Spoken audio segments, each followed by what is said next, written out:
Voici la deuxième partie de la série tuto sur Humber Response. Nous allons maintenant parler de travailler avec une liste des participants. Pourquoi travailler avec une liste des participants? Ça vous permet de savoir qui vote quoi, si vous le souhaitez, ou par exemple créer un classement nominatif ou avec les numéros des boîtiers, ou par exemple si vous avez une assemblée générale avec des poids de vote dans le cadre d'une assemblée de copropriétaires ou autre, vous allez devoir créer une liste des participants pour que chaque boîtier soit lié et donc avec un nom ou un poids de vote éventuel. Donc ici, nous allons ouvrir. Donc si vous souhaitez utiliser le boîtier de façon anonyme, il n'est pas nécessaire de créer une liste de participants. Vous pouvez tout de suite voter. Tous les boîtiers qui sont apportés de l'antenne vont fonctionner.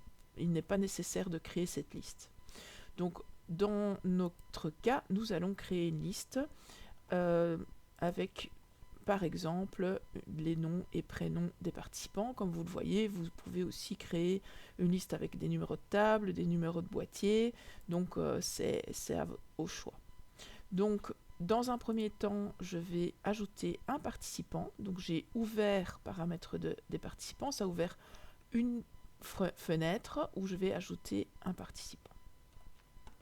Je vais aller copier-coller les noms. Ici, j'ai une colonne vide qui est le numéro de boîtier qui va être ajouté automatiquement en un clic. Je vais vous montrer comment. J'ai le nom et prénom. Je vais faire un copier, donc CTRL-C. Je me retourne sur ma page avec la première ligne qui est sélectionnée et je fais CTRL-V.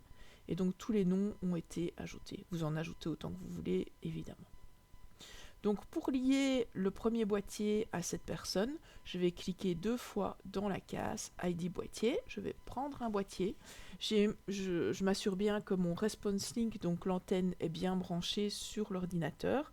Et je vais cliquer sur le premier boîtier. Comme vous voyez, il y a le numéro qui se trouve en fait au dos du boîtier qui s'ajoute ici. Et ce premier boîtier est lié à Maxime Samuel. Donc vous pouvez par exemple étiqueter le boîtier avec ce nom. Vous pouvez également, si maintenant vous voulez utiliser des numéros, l'étiqueter avec des numéros et toujours utiliser les numéros de boîtier au lieu du nom. Donc ça, c'est à vous de voir comment vous souhaitez fonctionner. Donc ici, je vais prendre un deuxième boîtier, je clique dessus, ça devient celui de Isée et Tan. Je prends un troisième, je prends un quatrième, et donc j'ai plus qu'à cliquer et ajouter les étiquettes éventuellement pour pouvoir savoir qui a quel boîtier. Donc je vais m'arrêter à 5 boîtiers, donc vous pouvez continuer bien entendu pour lier tous vos boîtiers. À partir de maintenant, quand je vais utiliser ces boîtiers, les votes vont être attribués à ces personnes. Je vais cliquer sur OK, et donc on voit que la liste des participants a bien été enregistrée. Donc nous avons d'autres types de listes. Donc on peut ajouter des colonnes. Donc ici par exemple, vous avez une liste avec des fonctions. Je vais vous montrer comment procéder. Je vais d'abord effacer tout pour... Voilà, OK.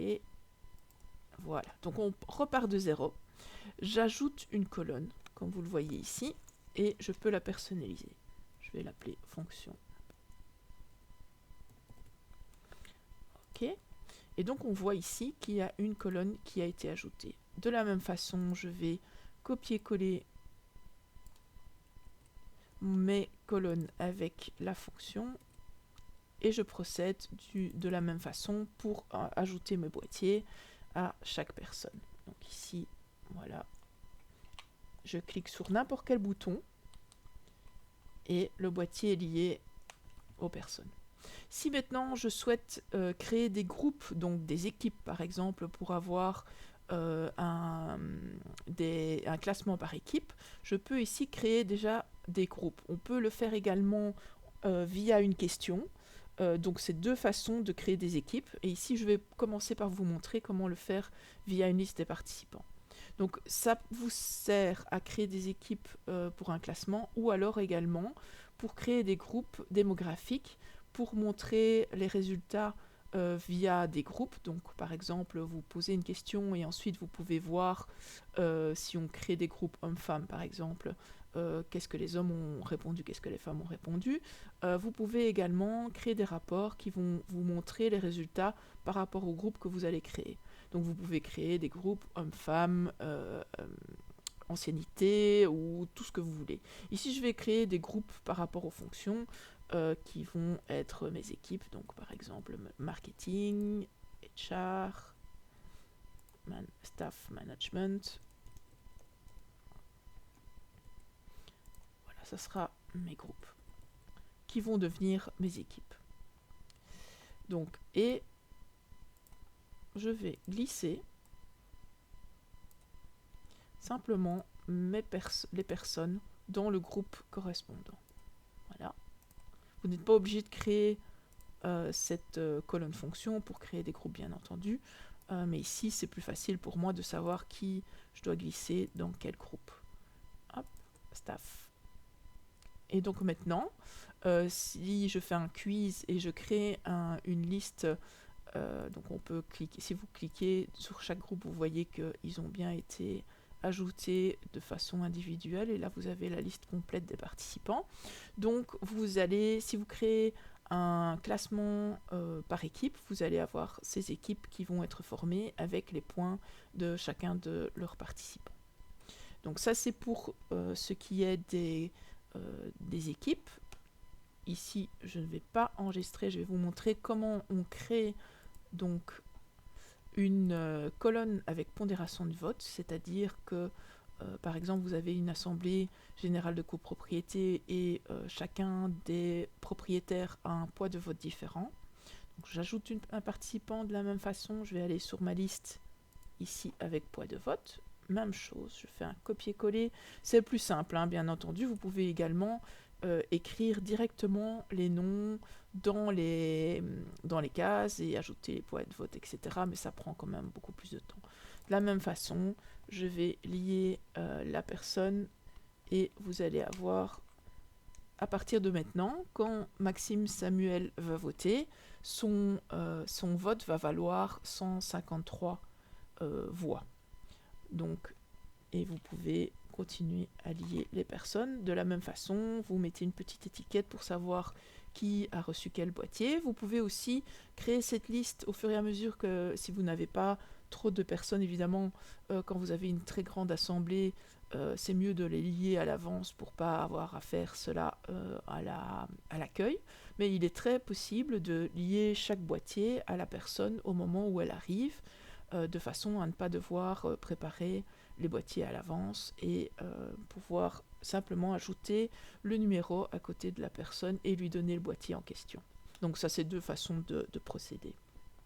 Et ici, à partir de ce moment, donc chacune de ces personnes a le poids de vote qui lui a été conféré. Donc on clique sur OK pour enregistrer. Et si on souhaite garder cette liste pour d'autres vote, allez je vais dire d'autres sessions, vous avez la possibilité d'enregistrer la liste, celle-ci ou celle que j'ai fait précédemment pour vous montrer.